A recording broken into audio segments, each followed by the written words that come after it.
Why do I always get so anxious when I make a call to the doctor or the dentist or just making a phone call? Why is it so nerve-wracking?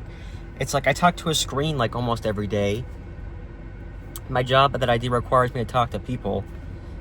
Parts of that is even on the phone. But like when I'm a grown-ass man, 25 years old, and I'm like, I need to call the dentist and move my appointment up to next Wednesday because I'm having some gum problems. When I go to call, I'm in a pit of anxiety. I'm so nervous. Oh my God, what's gonna happen? It was like a 1-minute conversation. It was chill. It wasn't that bad. The ideas that I have in my head, I was wrong. It was a simple phone call. I got my appointment moved to next week from October, and I'm feeling good. I just had an eye appointment today. Thankfully, it was online. I scheduled it online, went in, did fine. Got some glasses coming in next week. I'm gonna have some more aura. Feeling good. But I guess the topic of this video is gonna be how I saw this TikTok the other day, and it was how about like how the human connection should not be mind games. And I use that in a sense of like how my mind likes to turn a lot of these things into mind games, and it kind of strips away the actual form of connecting with somebody, whether it's on the phone or if it's in person or just in general. The amount of mind games I put into my brain to justify and try to create a persona or a perception of things is truly beyond me. It really is crazy, like how many times I've done this with people where I try to, especially with Hinge or like crushes, or like the first time that I asked somebody out was based on me thinking that this person was interested in me. I thought there were certain times where they looked at me in a sense of like, not where you would look at somebody in general, like, but you would look at somebody because they were interested in you. And although I had good reasons to think that, there was still part of my mind that I really built up going forward, where some days like I didn't get a look, and I was like, oh my God, do they even like me anymore? And it was like going back and forth, like each day was like a new story. It was these mind games I was playing back and forth of like having a new case of evidence that would give me my new result on a talking point. Like, oh, this person likes me now. They saw me. Oh, they didn't see me. They didn't like me. And it's very unhealthy to me, and just how I treat another person. To view connecting, and to view even like someone to suit like a relationship with, and to have a relationship with, in a sense where you're constantly going back and forth within yourself, asking yourself, does this person like me?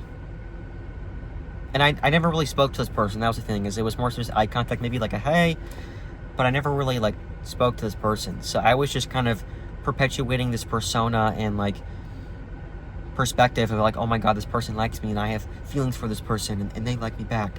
When in reality, they just didn't like me. You know? And the amount of power I gave to that was very, very unhealthy.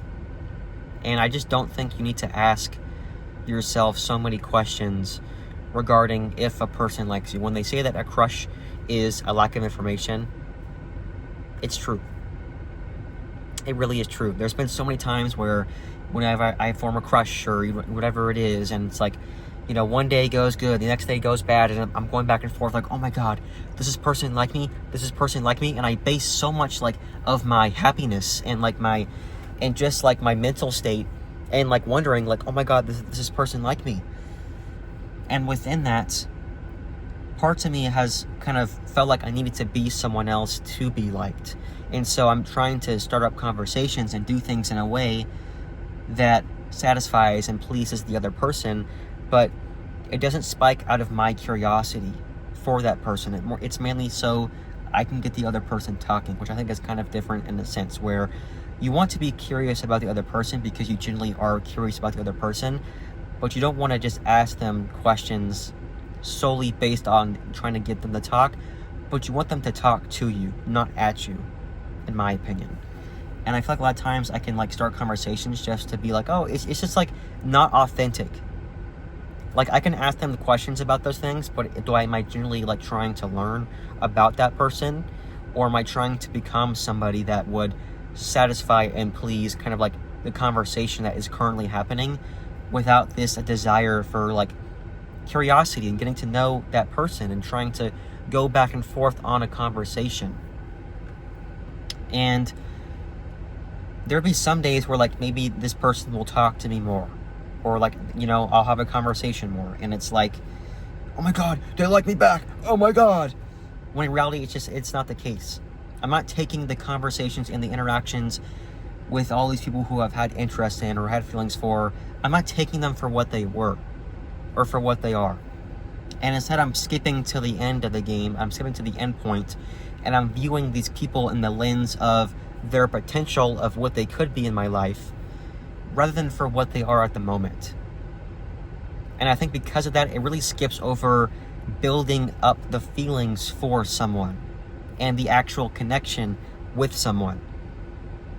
And when you start to view things in a sense of like just the end game of this person, it really ruins just the actual authenticity and just the originality of what makes a connection and a friendship or relationship so special.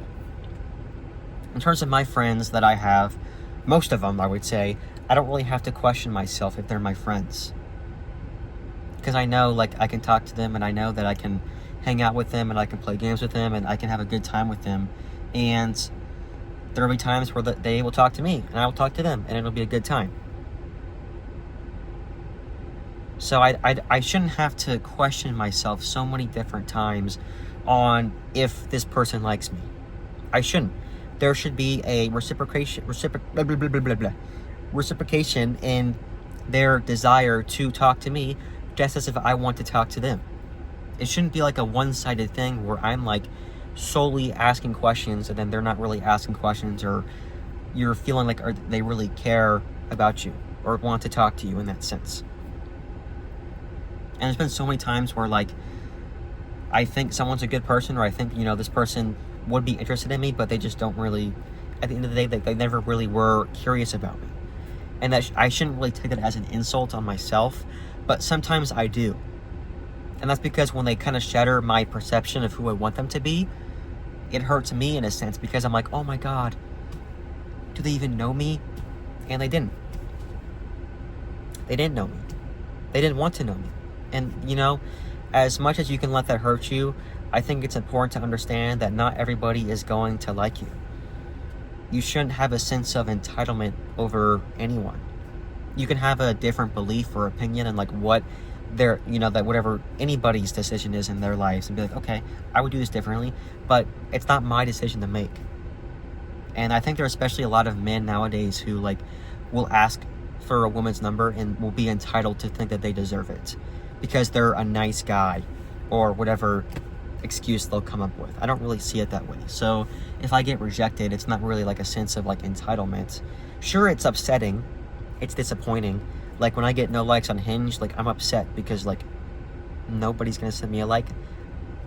I did try Bumble and I did get 1 like, so I know that there's at least somebody that likes me, but I'm not entitled to like them back. It goes back and forth. So I didn't accept that like that I got in Bumble because I just wasn't interested in them. And that's just how kind of the connection goes. And I just think that's kind of the important lesson of today.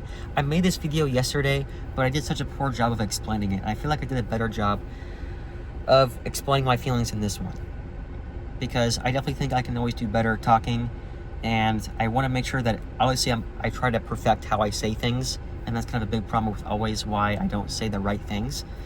But there's definitely a point of being okay with what I'm saying and being aware that I'm going to miss some things, but also like looking at what I'm saying and saying I can do better and then doing better. So I feel like I've done a better job today in expressing that this idea that my infatuation with people and ideas of people is just unhealthy, and it creates lots of mind games. And you don't want to have mind games when you're connecting with humans. That is the moral of the story, okay? You can see someone who is just, you know, your absolute type, and then they won't be interested in you, and it sucks, right? It does suck. I don't think I have anything to follow. I don't think I have anything to follow that up with. honestly, I was thinking, like, there's been so many times where I've been, like, so judgmental of, like, my friends and stuff, and just in general. And it's just because I never really had the experience to really know. I would just sit back and judge. And I remember, like, going in high school and maybe early COVID, when my friends would talk about, like, how they had, like, sexual experiences, I would always be so, like, shameful and so insecure. I think part of me was because I was still, like, very Catholic at the time. Like, I didn't start swearing until I was, like, 21. Like, I got my license, and I could drink alcohol, and I could be like, oh, I can swear now. But I think part of me was like, really? You're having sex? How dare you? I didn't say this to them, but I felt that, like, but I wanted it too. Like, if I had a relationship in high school, I definitely would have had sex. Even though, like, I told myself, like, I probably wouldn't have had sex till marriage. You ask me now, bro, I want to have sex so bad, okay? 25 years, I need someone to touch me everywhere, okay? You know what I'm saying? I don't know how we got to sex now, but I'm all for it. I'm manifesting it, okay? It's gonna happen. This is my year, right? Right, chat? This is my year. But anyways, I think I've covered mostly everything that I've wanted to talk about in this video. 11 minutes going. And I will see you guys in the next one.